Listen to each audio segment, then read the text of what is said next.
I should follow the model of my esteemed colleague, Dr. Bieler, and say thank you to all of you for being here, and thank you for Bill for inviting me. If Bill asks me to do something, I'm going to do it because he's about the coolest person I know on campus. So thank you, Bill, and thank you, Dr. Morgan Zajac, for moderating, and Dr. Cotterman, you're a tough act to follow, so this will be difficult.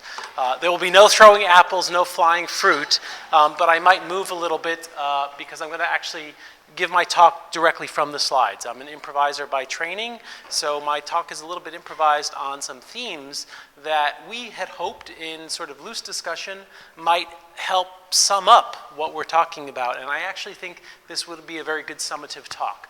That for the sake of which is a concept that I want to share with you that hopefully, specifically for the students here, will get you thinking about what exactly you are doing by endeavoring to earn an education. What is the actual purpose of that? You get a lot of messaging, and Dr. Cotterman sort of touched on the messaging you get about the value of that education and why you should pursue an education that's maybe a little misleading. What do I mean by two afters? What comes after after? Well, there's two afters in my title, one that comes first and one comes second. And then there are two afters in the sort of temporal sequence of your life with regard to your education. All right, so when I say what comes after, the second after is actually the first in the temporal series of events that are going to unfold for all of you that are students over the next couple of years. There's an after that many students, particularly when they're juniors, seniors, become very, very, very concerned about, and that's what comes after graduation. So that's the first after in time and sequence, but it's the second after in my talk, right? And I think actually the first or the second after in my talk is the one that you should be thinking about. I understand why students worry about this. Right? I understand that they have questions and they come to me as a professor or an advisor and they ask things like, what will I do once I graduate?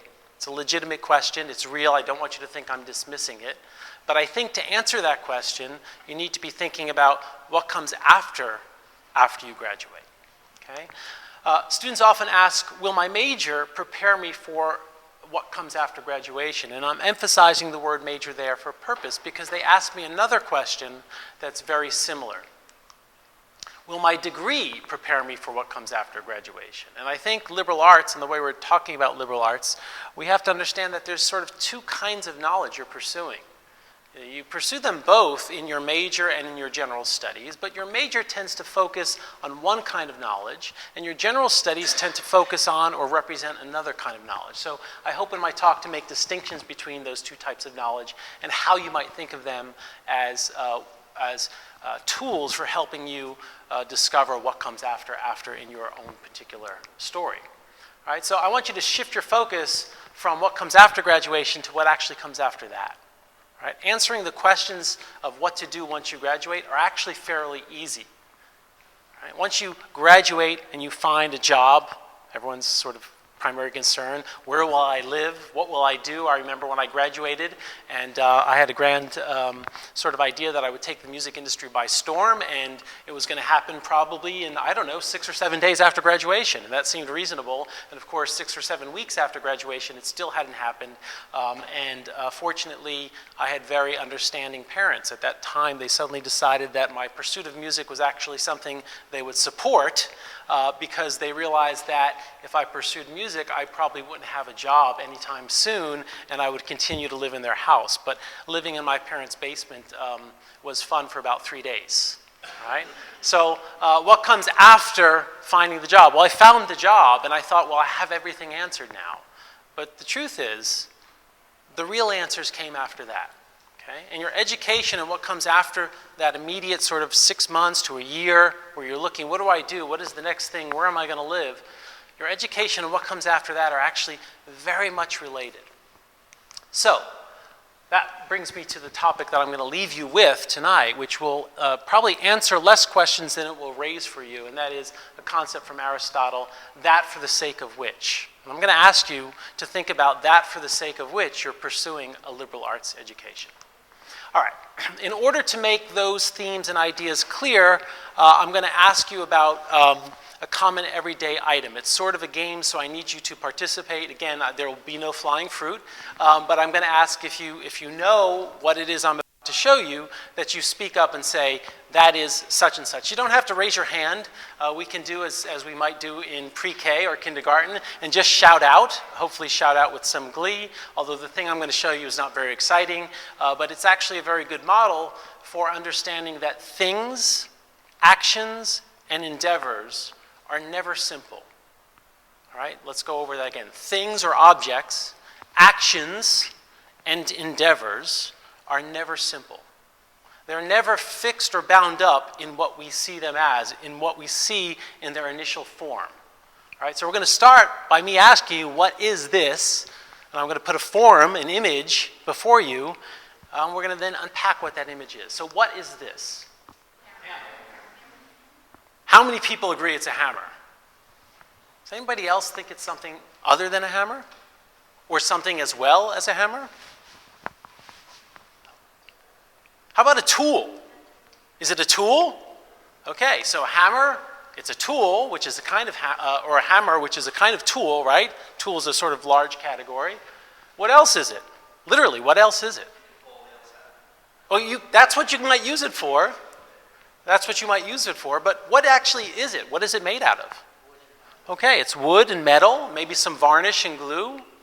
Right? So I asked you what it is, and quickly we all said hammer, but we realized that actually hammer is part of a larger group of things called tools, which we might use for some purpose.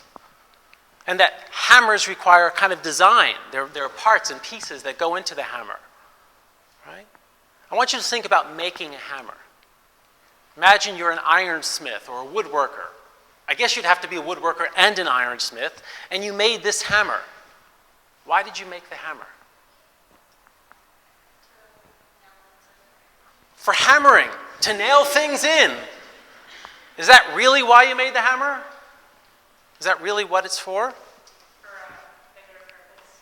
For some bigger purpose. Excellent. Great. You gave us to pull nails out. You might use it to demolish something. If any one of you have ever done home renovation, one of the great things about renovating a room in your home is you get to smash everything to bits, right? And the contractors will charge you a lot of money to do that. But you can do it yourself, and everything's getting replaced anyway. So you just go around with big hammers and you smash everything. All right, so there are a lot of usages for a hammer, but there's this notion that a hammer exists for something bigger. To make, to build, to create, to take apart, for work, for purposeful activity. So we talked about objects, actions, endeavors. Now we're getting into actions and endeavors. The action of hammering is an action that uses an object. The action of hammering also exists. We engage in hammering for some greater reason, to make, build, or create. Right? Here's something we might make, build, or create after a protracted period of engaged hammering. I have a feeling they didn't use a hammer, but probably a nail gun, but you get the point. All right? But this, although it's far more complex than the hammer, this structure is like the hammer in that it's much more than, and the purpose, its ultimate purpose, is greater than the materials, greater than the actions, the hammering that went into creating it. This is a stick frame. Why would you build or make or create a stick frame? To create a house. Now we've got a pretty complex object that required a lot of action, that in itself is an endeavor. You have to design, think, plan, build a house. You're still not done. We still don't understand the house unless we think of that broader purpose. Rather than thinking of broader, or using the word broader purpose, I'm going to modify that idea and say broader ideal. Right? When the house is complete, it represents a broader ideal. To the contractor and the real estate agent who decided they were going to build a house, it represents cash money that they can get really quick by selling it because it's a really nice looking house. But to the people that buy it, it represents something really, really important. And they're going to use it for something that represents more than the sum of the materials, the objects, the actions, the endeavors that went into creating the house. Does that make sense to everyone? So like the hammer, I'm going to ask you about the house. What is it for? A home. How does home differ from house? Memories. Yep. Memories. I view house more as like a structure, and a home is more like has like an emotional aspect. So like a hammer is an object, and we hammer with it. A house is an object that we live in. A hammer allows us to build and create and make. And a house can become a home, a place for memories, to make a living, to make a life. Why do we make, build, or create houses? So they can become homes, and for an incredibly complex set of actions and endeavors, far too complex to be summed up by this cute little graphic, okay? But what we might call life. We build the house to live.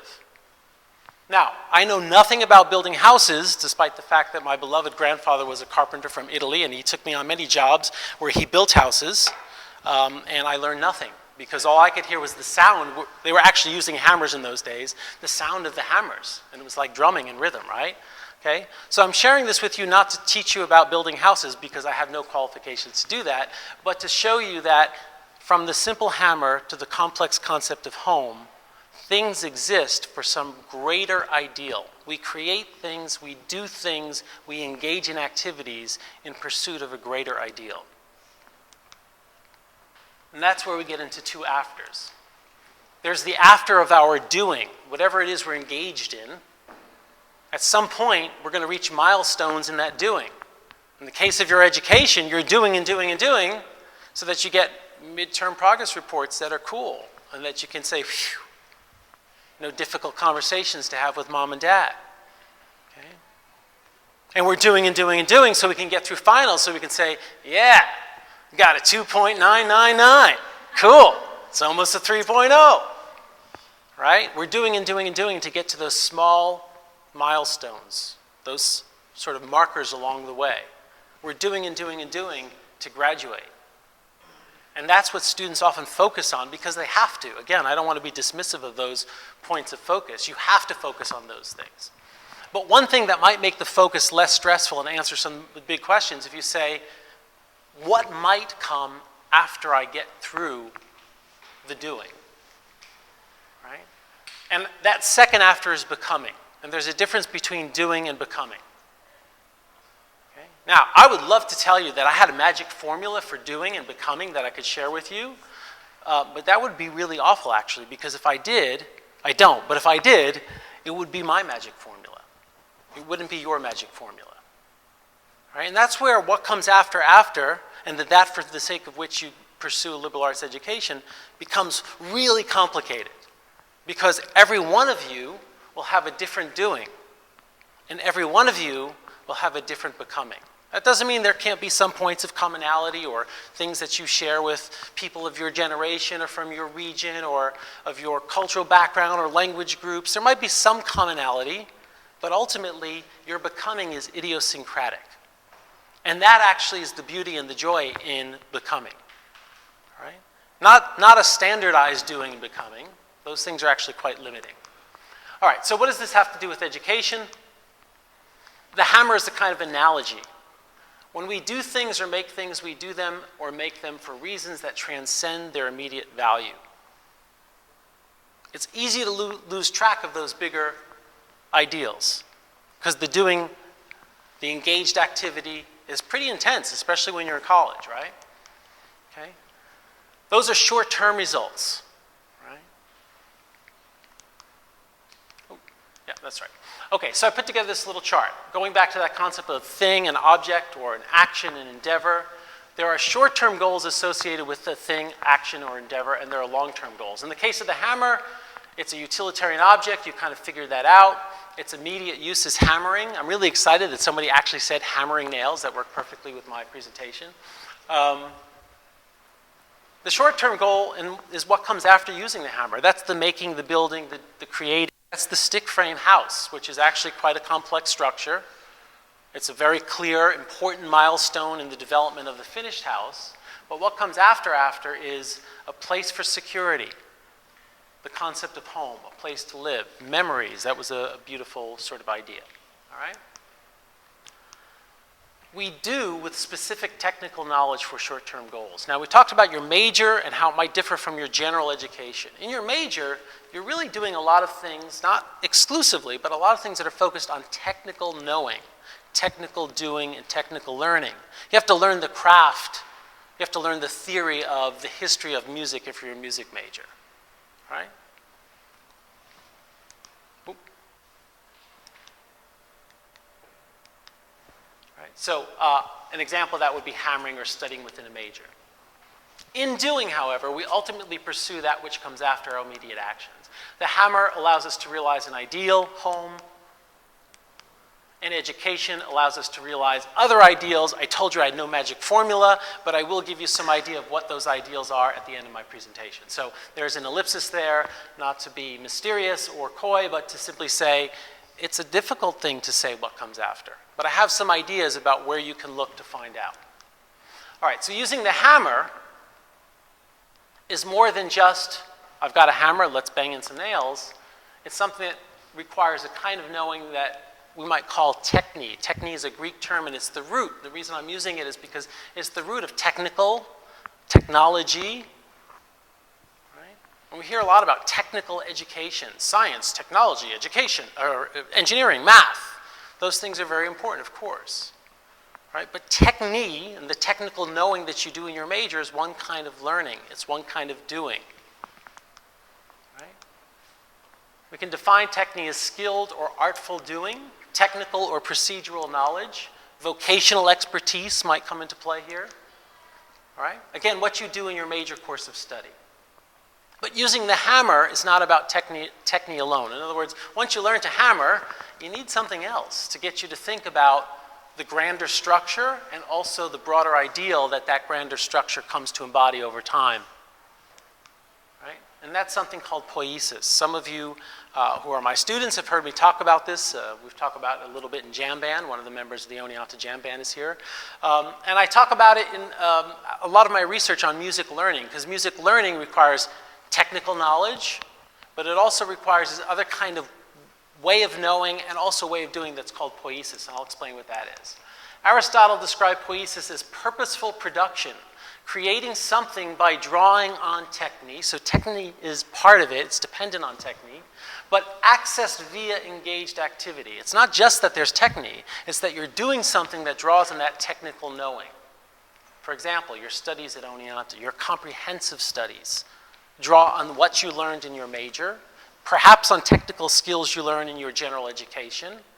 All right, a quick example, if you're wondering, is I know we have another music student here who's involved in a very active club, Dragon Rolls, here on campus, and that club has student leaders that have to do things like oversee the finance, conduct meetings, and those things require technical knowledge that they might not learn in their music studies, but they might learn in a business requirement that they have to take for music industry, or in an economics course, or in a finance course, right? But when you put those things together to create a student club, to lead a student club, what you're doing is no longer just techne, it's poiesis.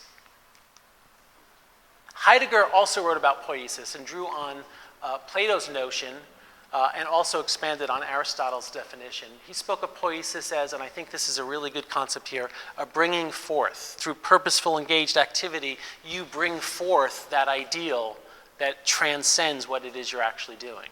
And there's intention with that. And when you bring forth something which would remain otherwise concealed. For example, in music or in the arts, an artist's self might be revealed through their poetic work.